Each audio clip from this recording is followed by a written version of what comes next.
Salut, c'est Lucas de Brut Nature. Toutes les semaines, dans la grande explication, j'essaye de répondre à des questions sur l'écologie. La semaine dernière, je vous parlais des chats et j'ai reçu beaucoup de commentaires, je vous en remercie. Cette semaine, je me suis demandé pourquoi, face au manque d'eau, on ne transformait pas tout simplement l'eau de mer en eau potable.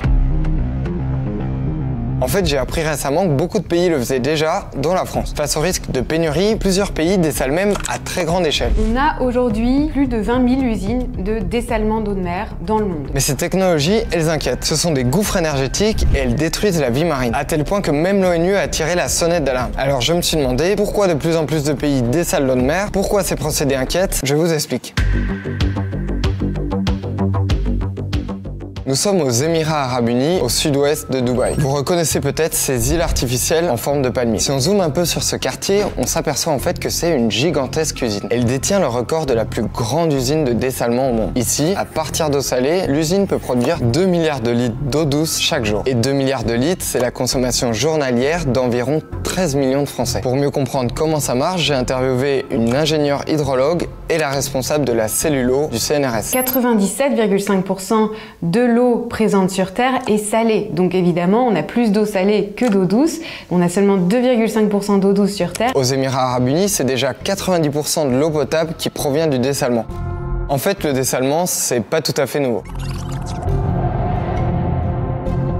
Les premières vraies usines de dessalement, elles sont construites dans les années 1950, mais le développement est d'abord assez lent. Dans les décennies suivantes, des pays comme Israël ou les pays du Golfe voient leurs besoins en eau exploser. Ils doivent approvisionner des habitants de plus en plus nombreux, mais aussi de nouvelles activités agricoles ou industrielles, alors même qu'ils sont situés en grande partie dans des déserts. Ils se tournent donc de plus en plus vers l'eau dessalée. Il y a des systèmes de traitement qui ont été déployés, alors essentiellement dans des régions ou dans des villes où on était vraiment en manque d'eau douce. On était sur le littoral, à proximité de cette ressource. À partir des années 2000, la production mondiale explose. En 20 ans, elle a été multipliée par 5. Certains ont particulièrement misé sur ces technologies. En 2019, 5 pays représentent à eux seuls plus de la moitié de la production. L'Arabie Saoudite, les États-Unis, les Émirats Arabes Unis, mais aussi la Chine et l'Espagne. Par exemple, Barcelone a construit une usine qui produit chaque jour 200 000 m3 d'eau pour l'alimentation en eau potable de la population, 33% qui est concerné. Et dans les pays arabes, ça peut aller jusqu'à 80%, 90% de la population qui est desservie par une eau dessalée. Face au risque de pénurie, le Maroc, l'Algérie, la Chine, l'Espagne et de nombreux autres pays veulent continuer à déployer massivement ces technologies. Par exemple, d'ici 2030, les pays du Moyen-Orient prévoient de doubler les quantités d'eau dessalée. J'ai même découvert que plusieurs usines ont été récemment installées en France, mais on en parlera un peu plus tard. Pour l'instant, je veux comprendre concrètement comment on peut dessaler l'eau de mer. Il n'y a pas longtemps, j'ai repensé à une expérience qui m'avait marqué quand j'étais petit. Si on met de l'eau de mer dans un bol, qu'on la recouvre d'un film plastique un peu comme ça, on met un objet lourd juste ici. Si on attend longtemps au soleil, l'eau va s'évaporer, on va récupérer du sel dans le bol et l'eau douce dans la tasse.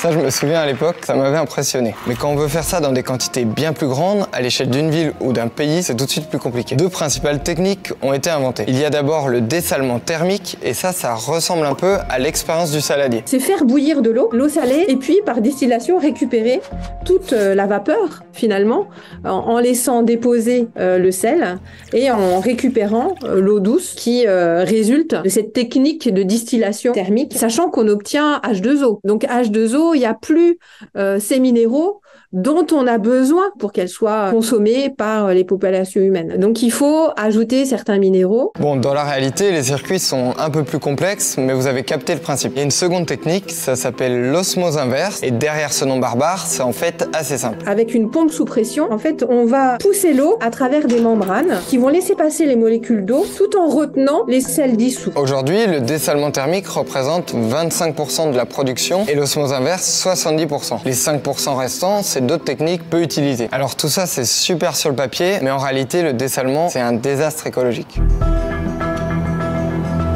Quand on dessale, j'ai découvert que l'eau douce, c'est pas la seule chose qu'on récupère. Vous vous rappelez de ces graphiques? D'un côté, on récupère l'eau douce, mais de l'autre, on récupère aussi une eau super concentrée en sel. On appelle ça la saumure. C'est un réel déchet auquel souvent sont associés des produits chimiques qui ont participé à l'ensemble du traitement. Ce qui reste de ces saumures, en général, sont rejetés en mer. L'ONU a tiré la sonnette d'alarme en 2019 avec cette étude. Elle révèle que la production mondiale de saumure s'élève à 141 1,5 million de mètres cubes par jour. Ça, c'est bien plus que ce qu'on pensait jusqu'à présent, mais aussi bien plus que la quantité d'eau dessalée qui est produite. En moyenne, ça veut dire que pour chaque litre d'eau douce produite, on rejette environ 1,5 litre de saumure.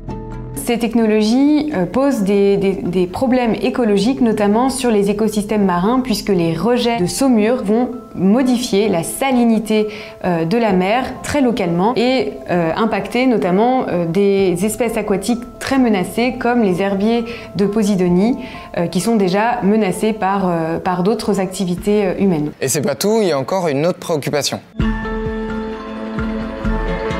Pour produire ces millions de mètres cubes d'eau chaque année, d'eau dessalée, on a besoin d'énormément d'énergie. Alors, d'où vient cette énergie? Dans cet article, Corinne Cabassu, professeure à l'INSA Toulouse, explique que moins d'1% des eaux dessalées sont produites avec des énergies renouvelables. Concrètement, le dessalement, il brûle de grandes quantités de pétrole et de gaz. Historiquement, ces technologies ont été développées dans les pays arabes et en Afrique du Nord, qui avaient accès à de l'énergie fossile, très peu chère. Bien souvent, on va faire appel au gaz, au pétrole, et donc dont on connaît les incidences et les impacts plus globaux.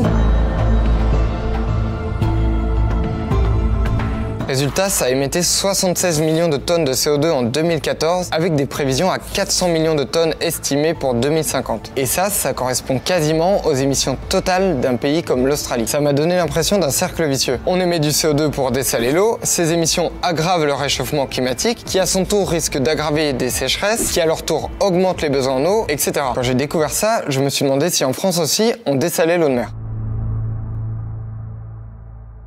Ici, au large de la Bretagne, à 7 km des côtes, se trouve l'île de Sein. Elle est très isolée, ils disposent d'aucun accès à l'eau douce et donc ils ont construit une usine de dessalement. Jusqu'à récemment, c'était l'une des seules en France. En métropole, on utilise très peu cette technologie puisqu'on a déjà des ressources en eau naturelles qui sont dans les rivières, dans les aquifères. Pour répondre à des situations d'urgence, des usines ont aussi été installées en Guadeloupe ou à Mayotte. Guadeloupe, à la suite d'une forte tempête qui a causé des dégâts sur les infrastructures d'eau potable, on a mis en place des solutions de dessalement de l'eau de mer mobiles qui permettaient de continuer à approvisionner en eau potable les populations. Mais en 2022, suite à des sécheresses ou des pénuries, d'autres communes se sont tournées vers le dessalement. C'est le cas de l'île de Groix, de l'île de Molène ou encore de Rogliano en Corse. On n'en avait pas nécessairement besoin, en dehors de certaines îles qui justement doivent répondre à une demande en eau particulièrement importante en période estivale. En revanche, c'est une des questions qui est mise en avant